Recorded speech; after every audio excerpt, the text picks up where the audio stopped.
Welcome to Uma's kitchen. Welcome to Uma's kitchen. எல்லோரும் எப்படி இருக்கீங்க? நல்லா இருப்பீங்கன்னு நினைக்கிறேன்.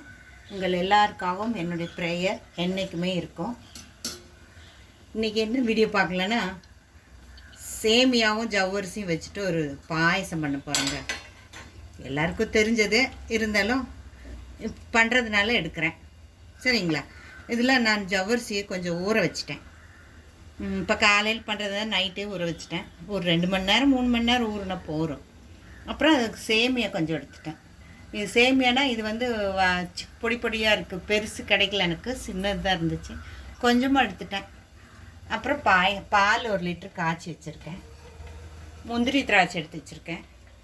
வெண்ணெய், சர்க்கரை, நெய், இவ்வளோதாங்க. பார்த்துடலாமா எப்படின்னு? முதல்ல நம்ம இந்த சேமியாவை கொஞ்சம் வறுத்துருவோம். கொஞ்சமாக நெய் விட்டுருக்கிறேன். இது கொஞ்சம் சிவப்பாக வறுத்து எடுத்துக்குவோம்.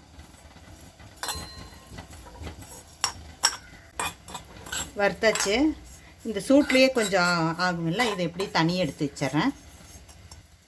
ஒரு பாத்திரம் வச்சுட்டேன். இதில் கொஞ்சம் முந்திரி திராட்சை வறுத்துக்கிறதுக்கு கொஞ்சம் நெய் போடுறேன்.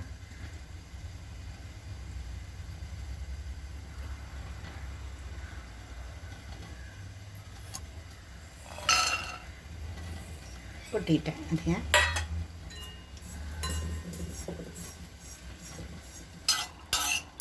இதுக்கெல்லாம் நிறைய நெய்யெல்லாம் வேணும்னு அவசியம் இல்லை. 1 ஸ்பூன் நெய்லேயே பால் பாயசம், எல்லா பாயசமும் வச்சு எடுத்துடலாம். நம்ம தான் கொஞ்சம் என்னென்ன தேவையோ நமக்கு நெய் பிடிச்சா நிறைய போட்டுக்கலாம், இல்லைன்னா முந்திரி திராட்சை வதங்குற வரைக்கும் நெய் போட்டாலே போகிறோம். பாருங்கள், இந்த சூட்லேயே கொஞ்சம் சவந்துருச்சு. கொஞ்சமாக தான் பண்ணுறேன், அதுதான்.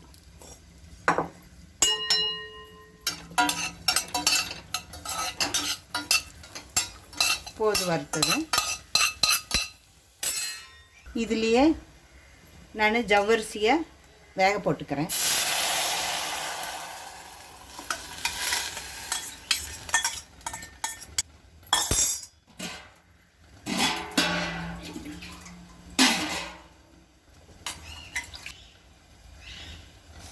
ஜவ்வரிசி வேகட்டும்.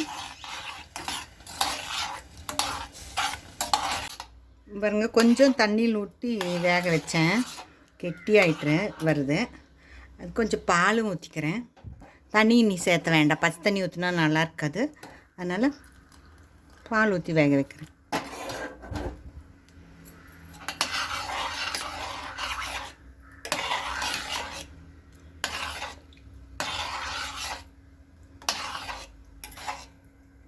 ஜவ்வரிசி கொஞ்சம் நல்லா ஊறினதுனால நல்லா வெந்துருச்சு.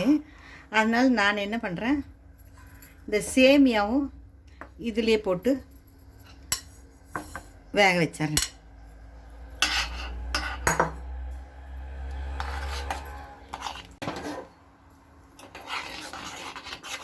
சேமியா வந்து நம்ம வறுத்து போட்டதுனால அது ரொம்ப குழையாது, வெந்துடும் ஒரு கொதியில். நமக்கு எவ்வளோ பால் வேணுமோ அவ்வளோ ஊற்றிக்கலாம்.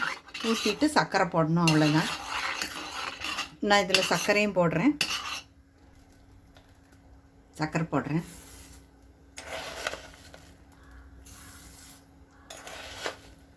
போதும், பார்த்துட்டு போட்டுக்கலாம். கொஞ்சம் ஆறின வரை கெட்டியாயிரும், அதனால நான் கொஞ்சம் பால் ஊற்றிக்கிறேன்.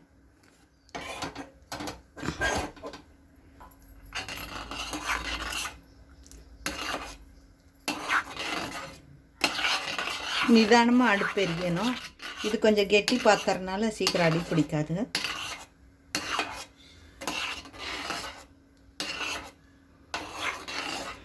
எப்போதும் நெய் வந்து நம்ம ஊற்றும் போது கொஞ்சம் ஆறின பிறகு மேலே ஊற்றினா போதும்.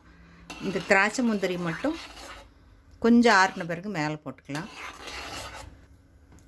கொஞ்சம் இனிப்பு வேணும், இவ்வளோ போடுறேன்.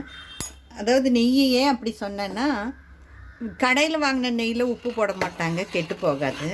நான் வீட்டில் தயார் பண்ணதுனால அதில் நான் கல்லுப்பு 2 சேர்த்துவேன். அதனால் ஆறின பிறகு தான் நான் நெய் போடுவேன். முந்திரி திராட்சையும் கொஞ்சம் ஆறின பிறகு போடுவேன். இது ஒரு கொதி வந்தோன்னே இறக்கிடலாம். ஏன்னா வெந்துருச்சு. இது ஜவரிசி சேமியா எல்லாமே வெந்துருச்சு. சும்மா இந்த பாலும் நல்லா காய்ச்சி வச்சதுனால பால் ஸ்மெல்லும் வராது. உங்களுக்கு வேணுங்கிறது இந்த தண்ணி போருமா, இப்போவே சாப்பிட்றதா இருந்தால் இது போதும். எடுத்து வைக்கிறதா இருந்தால் கொஞ்சம் நேரம் கெட்டியாயிரும்.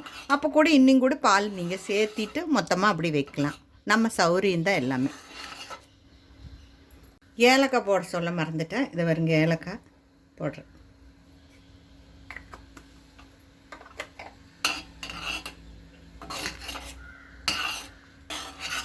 இதை நான் இப்போ ஆஃப் பண்ண போகிறேன். ஆஃப் பண்ணிவிட்டு கொஞ்சம் ஆறின பிறகு முந்திரி திராட்சையும் நெய்யும் போட்டுட்டு உங்களுக்கு காமிக்கிறேன். ரொம்ப சிம்பிளாக நம்ம பாயசம் பண்ணிட்டோம். இந்த வீடியோ உங்களுக்கு உபயோகமாக இருக்கும். இது கட்டியாக, இதில் ஒரே ஒரு பெனிஃபிட் என்னென்னா, இது நமக்கு தேவையாகும்போது கொஞ்சம் சர்க்கரையும் பாலும் சேர்த்திட்டு எவ்வளோ தண்ணியாக வேணாலும் பண்ணிக்கலாம்.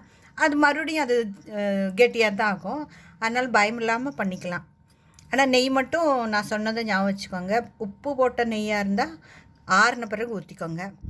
நான் நெய் மட்டும் இன்னும் ஊற்றலை, மேலே அப்புறமா காய்ச்சி ஊற்றுவேன். வீடியோ உங்களுக்கு உபயோகமாக இருக்கும்னு நினைக்கிறேன். பிடிச்சிருந்தா லைக் பண்ணுங்கள், ஷேர் பண்ணுங்கள், சப்ஸ்கிரைப் பண்ணுங்கள். Okay, bye bye, take care.